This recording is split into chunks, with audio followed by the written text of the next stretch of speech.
Welcome to week 9 for Senior Living Operations Management.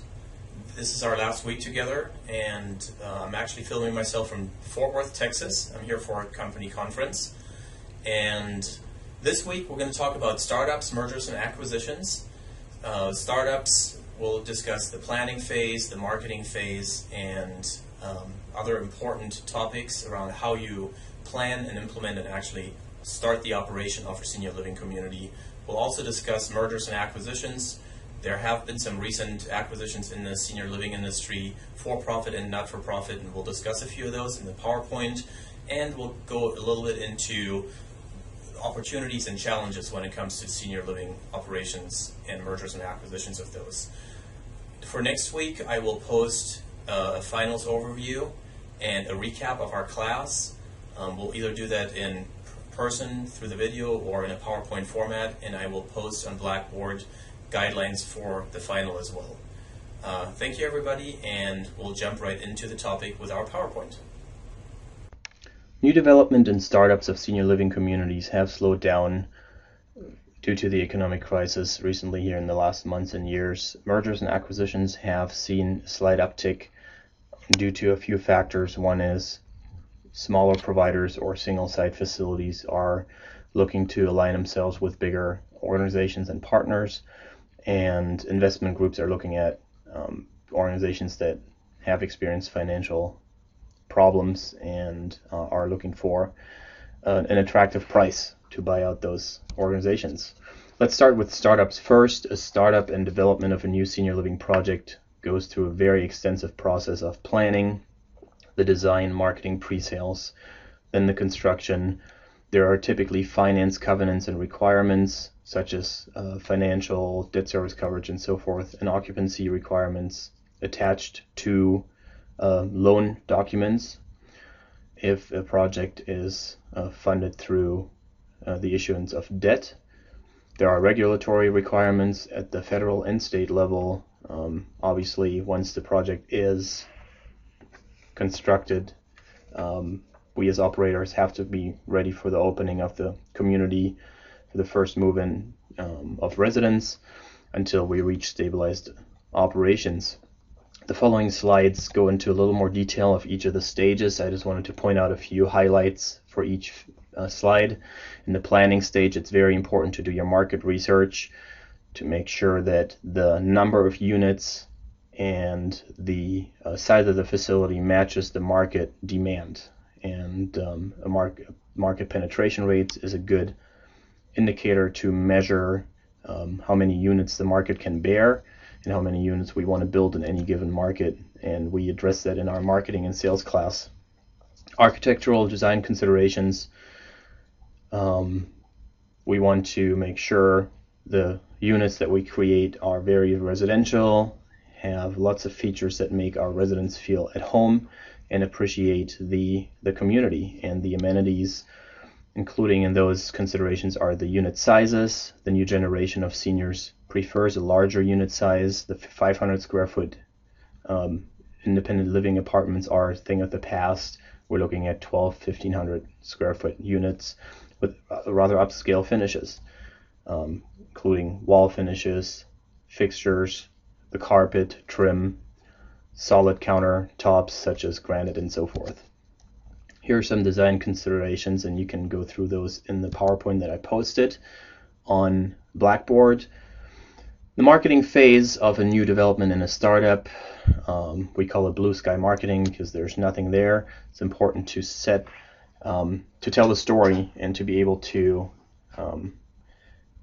offer to future and prospective residents a good picture of what the community is going to look like, the amenities it has, the philosophy, and just the entire feel of the community. There's typically pre-sales requirements set by lenders or investors, between 75 and 90% of pre-sales before a construction can start.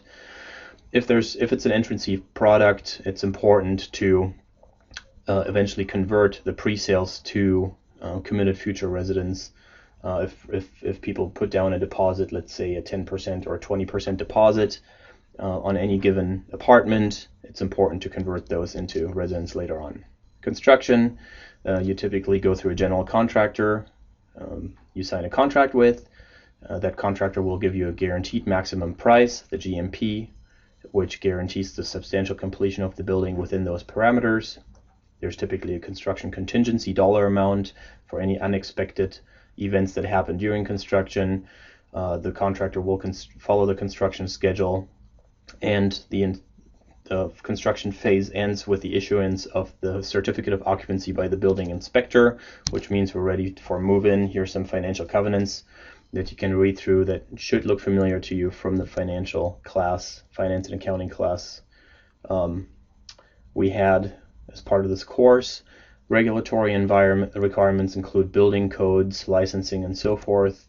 And when it comes to the opening preparation, it's important to have your key people in place, have supportive systems in place, and have your documentation and orientation materials for both employees and residents in place.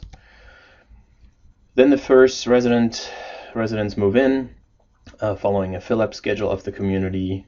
That fill-up schedule should be closely matched by a staffing schedule, as we have more residents in the building in order to provide programs and services that we're contractually obligated to provide to the residents.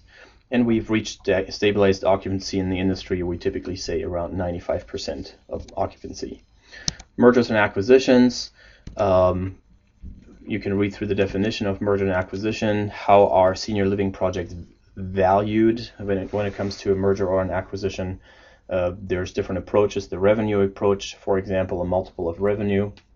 The income approach, where we take the net income and divide it by a discounted cash flow rate.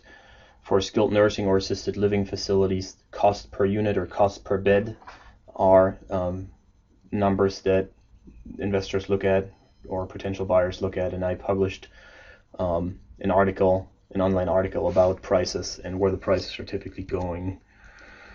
The due diligence and pre-closing phase is a very, very important phase for a merger or acquisition.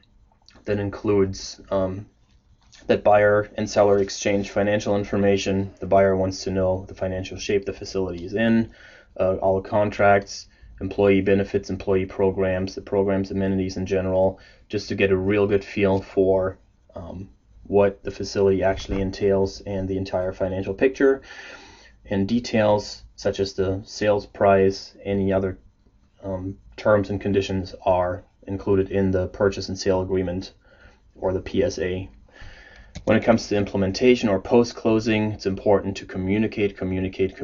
That's my biggest message for either mergers or acquisitions. It's important to have the cultures match, to have residents happy, employees happy.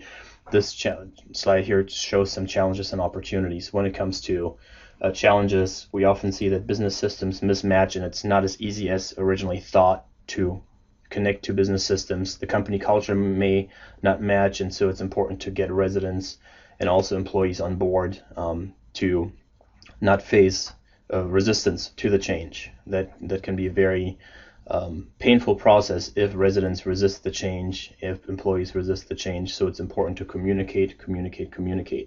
Opportunities for mergers and acquisitions are economies of scale, especially when smaller organizations are included in larger organizations, increase profitability, but also improve resident satisfaction and improve employee satisfaction. Windermere Senior Living is an example, and I posted that on Blackboard, and Redwood Capital Group is another M&A example.